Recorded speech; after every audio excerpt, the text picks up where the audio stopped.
ওফ ভাই সাব, ব্যাপারটা হচ্ছে আমি কেন এত এক্সাইটেড, ঠিক আছে? না না, এটা কোনো রিভিউ বা কোনো রকম গানের রিভিউ বা কোনো রকম রিভিউ ভিডিও নেই বা রিয়াকশন ভিডিও নেই। আমি একটা জিনিস নিয়ে আলোচনা করবো, ঠিক আছে?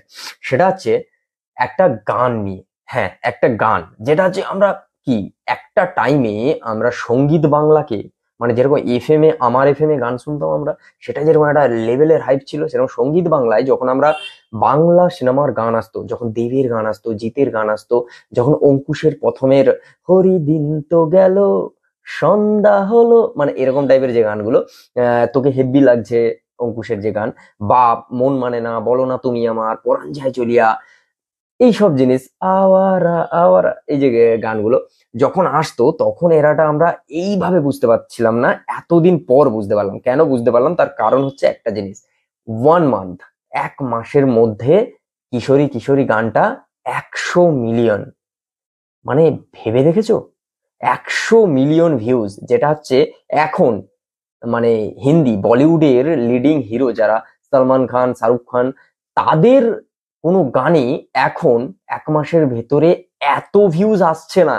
যেটা একটা মানে এরকম একটা বাংলার মধ্যে একটা ছোট ইন্ডাস্ট্রি, যেখানে হচ্ছে আজকের ডেটে সেটা আবার প্যান ইন্ডিয়া হিন্দিতে, শুধুমাত্র বাংলা ভাষায় রিলিজ হওয়া একটা সিনেমার গান কিশোরী কিশোরী, আজকের 1 মাসের মধ্যে 100 মিলিয়ন ভিউজ, মানে এটা আলোচনা করার বিষয়। কেন বিষয় বলছি?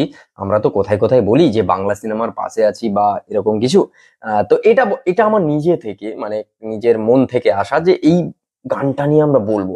এটার পেছনে না, মানে যদি ক্রেডিট দিতে হয়, তাহলে আমি কিন্তু ক্রেডিট দেব বাংলা যারা হচ্ছে সোশ্যাল মিডিয়া ক্রিয়েটর থেকে শুরু করে, হিন্দিতেও বহু বহু মানে ওয়ার্ল্ড ওয়াইজও দিয়েছে, সবাই হচ্ছে রিলস বানিয়েছে, সবাই নিজে নিজের মতো করে প্রমোট করেছে, সেটা আলাদা ব্যাপার। কিন্তু আমাদের বাংলায় যারা হচ্ছে মানে সোশ্যাল মিডিয়া ক্রিয়েটর, তারা যেভাবে রিলস বানিয়েছে, যেভাবে এই গানটাকে নিয়ে মানে ডান্স ভিডিও বানিয়েছে, যেভাবে গানটাকে বিভিন্ন সোশ্যাল মিডিয়া প্ল্যাটফর্মে ছড়িয়েছে, হ্যাটস বেঙ্গলি ক্রিয়েটর ভাই। কেন বলছি? তারা যেভাবে হচ্ছে জিনিসটাকে এ করছে, আর এটা একটা ভালো দিক যে দেব নিজের production house plus associate Surinder films, এবার দুটো প্রোডাকশন হাউস মিলে যেহেতু মুভিটা করেছে, তো সেই কারণে দেব হচ্ছে নিজে থেকে যেভাবে সোশ্যাল মিডিয়া ক্রিয়েটরদের সঙ্গে মিলে গানটাকে প্রমোট করেছে, সিনেমাটাকে প্রমোট করেছে, তো তাই সেটাও অনেকটা গিয়ে কোথাও ওয়ার্ক করেছে এটা 100 মিলিয়ন এত তাড়াতাড়ি নিয়ে যাওয়ার জন্য। এটা একটা ভালো দিক। আর একটা জিনিস, এটা কিন্তু মনে হচ্ছে কি বলতো, সেই 2011-12 সালের সেই এরাটা ফিরে এসছে, সেই মন মানে না, বলো না তুমি আমানের মতো। তো তোমাদের কি মনে হচ্ছে যে বাংলা সিনেমায় সেই পুরোনো গান, পুরোনো যুগ ফিরে এলো কি দেবের হাত ধরে?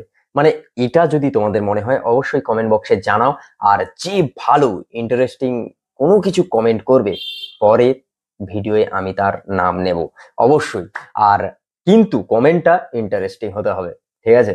আর চলো দেখাচ্ছে নেক্সট ভিডিও। যদি এরকম কোনো ফাটাফাটি আবার কিছু দেখতে পাই যেটা একেবারে মন ছুঁয়ে যাওয়ার মতো, যেটা হচ্ছে মানে একটা অবিশ্বাস্যকর ব্যাপার, যেটা অনেক দিন ধরে হয়নি, যেটা রেকর্ড বলে, এরকম যদি কিছু থাকে সেটা নিয়েও আমরা আলোচনা করব। তো চলো দেখাচ্ছে নেক্সট ভিডিও। এরকম জিনিস আলোচনা করার জন্য যে প্লে লিস্ট আছে, সেটা হচ্ছে ইন্ডিয়ান সিনেমা গসিপ। তো তোমরা সেটা যাও, চেক আউট করো, সেখানে অনেক রকম পেয়ে যাবে। স্টারেদের গল্প শুনতে চাইলে তার জন্য স্টার গল্প প্লেলিস্ট। আর যদি হচ্ছে এরকম বিভিন্ন ধরনের আমার মন থেকে কোনো কিছু নিয়ে যদি আমরা যদি আলোচনা করি, বা কোনো রকম সিনেমার গসিপ যদি হয়, তাহলে গসিপ প্লেলিস্ট। আর সিনেমা রিভিউ বা রিয়াকশন বা কোনো সিনেমা নিয়ে কথা যদি এগুলো শুনতে ভালো লাগে, তাহলে তার জন্য প্লেলিস্ট আছে, সিনেমা মুভি রিভিউ বা রিয়াকশন ভিডিও। তো অবশ্যই চেক আউট করো। তো দেখাচ্ছে নেক্সট ভিডিও খুব তাড়াতাড়ি। চলো বাই।